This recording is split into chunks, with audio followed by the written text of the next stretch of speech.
हिमाचल प्रदेश सरकार उत्तर प्रदेश की योगी आदित्यनाथ सरकार की नीतियों से कुछ प्रभावित होकर फैसले ले रही है।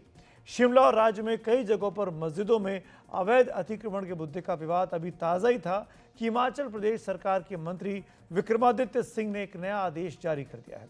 इस आदेश के मुताबिक खान पान में साफ सफाई के लिहाज से सभी दुकानों और रेहड़ी पटरी वालों को दुकान मालिकों के नाम लिखना जरूरी होगा। उत्तर प्रदेश सरकार द्वारा जारी आदेश के ठीक बाद यह आदेश अब हिमाचल से आया है। हिमाचल प्रदेश के शहरी विकास और म्यूनिसिपल कॉरपोरेशन से जुड़े प्रतिनिधियों के साथ बैठक में पीडब्ल्यूडी और शहरी विकास मंत्री विक्रमादित्य सिंह ने यह आदेश दिया। उन्होंने कहा कि लोगों ने रेहड़ी पटरी और ढाबों के खाने की साफ सफाई को लेकर चिंता जताई थी, जिसे देखते हुए उत्तर प्रदेश की तर्ज पर हमने वैसी ही नीति यहां पर लागू करने का फैसला किया है। यानी योगी मॉडल हिमाचल प्रदेश में लागू किया जा रहा है। इस तरीके से उत्तर प्रदेश में भी वहाँ पर भी जो रेडी फड़ी वाले हैं खास करके उनके लिए ये मैंडेटरी किया गया है कि वहाँ पर जो है आपको अपना उसमें नाम और आईडी लगाना होगा। तो हमने भी इसको यहाँ पर पूरी मजबूती से लागू करने का निर्णय किया है कि जो भी अपना दुकान चला रहा है, रेडी फड़ी चला रहा है, उसको अपना आईडी, अपना क्लियर आइडेंटिफिकेशन उसमें करना होगा। वैसे भी क्योंकि अब ये स्ट्रीट वेंडिंग कमेटी बन चुकी है तो उससे आईडी दिया जाएगा। और इस आदेश के बाद ये सवाल खड़ा हो गया कि क्या हिमाचल प्रदेश सरकार उत्तर प्रदेश की योगी आदित्यनाथ सरकार से प्रभावित होकर ऐसे फैसले कर रही है। इस मुद्दे ने तूल पकड़ा तो कांग्रेस इसे लेकर विक्रमादित्य सिंह की ओर से सफाई देने लगी। हिमाचल प्रदेश कांग्रेस के प्रभारी राजीव शुक्ला ने कहा कि इस मुद्दे को उत्तर प्रदेश से जोड़ना ठीक नहीं है।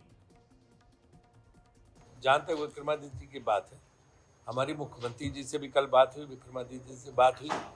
वो उसमें है ये कि विधानसभा अध्यक्ष ने कमेटी बनाई, तो जो जगह जगह जो वेंडर बैठ जाते हैं, रेडी वाले, पटरी वाले, तो ये भाई इनको एक स्थान दो, इनको लाइसेंस दो और इनको रेगुलेट करके ताकि वो बैठें, ताकि उनको पुलिस वाले भगाएं भी नहीं और जो जगह दी गई उस जगह पे बैठें। उसमें आधार कार्ड भी लगेगा, सब लगेगा जब लाइसेंस। लेकिन ऐसा कुछ भी नहीं है कि उनको बाहर तख्ती लगानी पड़ेगी कि हमारा ये फला की दुकान है, मेरा नाम ये है। ये सब कुछ नहीं है। वो रेगुलेट करके ताकि रेहड़ी पटरी वालों को बैठने की सही जगह मिले और उससे ट्रैफिक भी डिस्टर्ब ना हो, क्योंकि पहाड़ी इलाका है, बहुत छोटे रोड होते हैं। तो इस दृष्टि से वो किया गया है। विक्रमादित्य ने भी उसमें स्पष्टीकरण दिया है कि सिर्फ रेगुलेट करने की बात है, वो कोई योगी पैटर्न पे या वहाँ तो उस चीज, हर चीज को राजनीति तो कम्युनल उससे करती है। हाँ, ये वो बात नहीं है। राजीव शुक्ला का बयान तो विक्रमादित्य सिंह के बयान को रफू करने की कोशिश लग रहा है, लेकिन हिमाचल कांग्रेस के कई नेताओं ने विक्रमादित्य सिंह के बयान को उनका निजी बयान बता दिया है। हिमाचल प्रदेश के chief parliamentary secretary Sanjay Awasthi ने कह दिया कि विक्रमादित्य सिंह को ऐसे बयानों से बचना चाहिए। उन्होंने कहा कि जब जिम्मेदारी बड़ी हो तो सोच भी बड़ी रखनी चाहिए।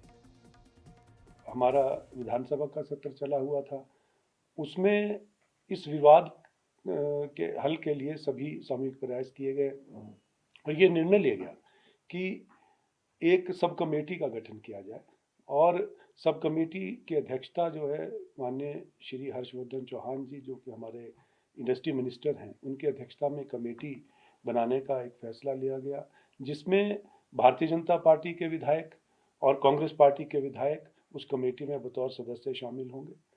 तो और इस विवाद को लेकर जो है वो अपनी एक रिपोर्ट सबमिट करेंगे, उसके बाद जो है ये इम्प्लीमेंट होगा। तो जब तक ये कार्यवाही समाप्त नहीं होती है, जब तक ये इस अपनी उनकी रिपोर्ट सबमिट नहीं होती है, तो इस तरह की कोई भी बयानबाजी जो है वो मैं समझता हूँ कि वो व्यक्तिगत टिप्पणी उसको लेनी चाहिए। तो विक्रमादित्य सिंह के बयान को व्यक्तिगत टिप्पणी के तौर पर सीपीएस संजय अवस्थी देख रहे हैं। साफ है, हिमाचल प्रदेश कांग्रेस ने विक्रमादित्य सिंह के बयान से किनारा किया है और विक्रमादित्य सिंह अपने मुद्दे पर खुद सफाई देने के लिए अब आगे नहीं आ रहे हैं। हमने उनको बुलाने की कोशिश भी की थी। इसी पर अब ज्यादा चर्चा के लिए हमारे साथ हिमाचल प्रदेश के मुख्यमंत्री के सलाहकार नरेश चौहान साहब जुड़ रहे हैं। शुक्रिया चौहान साहब बात करने के लिए। अब किसकी तरफ से बात करेंगे आप, विक्रमादित्य सिंह की तरफ से कि सुक्खू साहब की तरफ से? देखिए, हम सरकार की तरफ से, जो सरकार का रुख है और इसको लेके जो गलतफहमियां हो रही है, जिसको गलत ढंग से इसको टेकअप किया गया है मैटर को, उस पे आपको हम बताएंगे और देश को भी बताना चाहेंगे कि ऐसा कोई कानून अभी तक नहीं बना है। आपके सामने स्थिति स्पष्ट की है, जैसे शुक्ला जी ने बात की या संजय अवस्थी जी ने जो बात की है वो फैक्ट्स है इसमें, कि हमने इसमें विधानसभा के पटल पे माननीय स्पीकर साहब ने एक कमेटी बनाई है जिसमें कांग्रेस के विधायक भी हैं और भाजपा के विधायक भी हैं। वो इस पे फैसला लेंगे कि वेंडर्स के लिए हम किस तरह की नीति बनाने जा रहे हैं। उनकी मीटिंग्स होगी और वो बैठक करेंगे। फिर हमारे नरेश इंडस्ट्री जी, मिनिस्टर हमने वो सफाई सुनी राजीव शुक्ला जी की भी और संजय अवस्थी की भी, आप उसी बात को तीसरी बार बोल रहे हैं। फिर विक्रमादित्य सिंह जी ने ये क्यों कहा? ये फैक्ट्स है, उन्होंने योगी मॉडल का नाम क्यों हम लिया? आपको बता रहे हैं। उन्होंने योगी मॉडल का नाम लिया अपने बयान में, ये क्यों कहा उन्होंने? क्या वो फैन हो गए योगी आदित्यनाथ के कामकाज के? नहीं नहीं, ये बिल्कुल योगी जी से या एक वेंडर्स नीति के लिए हमें यूपी के मॉडल को अपनाने की जरूरत है। हम तो उस जिस वक्त ये उन्होंने किया भी था तो ये सुप्रीम कोर्ट में गया था मामला और हम उसके समर्थक नहीं हैं। ये हमारे लिए, हमारा देश में लोकतांत्रिक प्रक्रिया के हिसाब से, लोकतंत्र के हिसाब से आप कॉन्स्टिट्यूशन सबको इजाज़त देता है देश के किसी भी कोने से आके आप हमारे राज्य में काम धंधा कर सकते हैं। हम उसका सबका स्वागत करते हैं। उसके लिए नीति बना रहे हैं कि जो लोग आते हैं बाहर से उनका हमारे पास रिकॉर्ड होना चाहिए कि वो कहाँ से आए तो हैं, मैं ये मानूं कहाँ पर वो कि काम धंधा माननीय कर रहे हैं। मंत्री ये विक्रमादित्य हमारी सिंह जी नीति है का और इसको, ये बयान निजी बयान था? ये ठीक है कि यूडी मिनिस्टर ने अपने ऑफिसर्स के साथ कोई बात की है, लेकिन सरकार का कोई फैसला ऐसा नहीं। आप समझते हैं कि जब इसके लिए कमेटी बनी है तो उसके बाद ये कैबिनेट में जाएगा, डिस्कशंस होगी और जो स्टेक होल्डर्स हैं और जो लोगों की राय है, सबकी राय को लेने के बाद कैबिनेट में इस पे फैसला लेना है। चौहान ये साहब, उन्होंने हम अपनी हम सब इस इतिहास को भी जानते हैं कि सुक्खू साहब से पटती नहीं है। दो धड़े कांग्रेस के दिखाई दिए थे और एक बार तो टूटने की कगार पे पार्टी आ गई थी। अभी कुछ महीने पहले की बात है। एक घटना और याद दिलाता हूँ, जब अयोध्या में मंदिर बना तो सबसे आगे चले गए थे विक्रमादित्य सिंह जी अयोध्या दर्शन करने के लिए, बाकायदा डंके की चोट पर गए।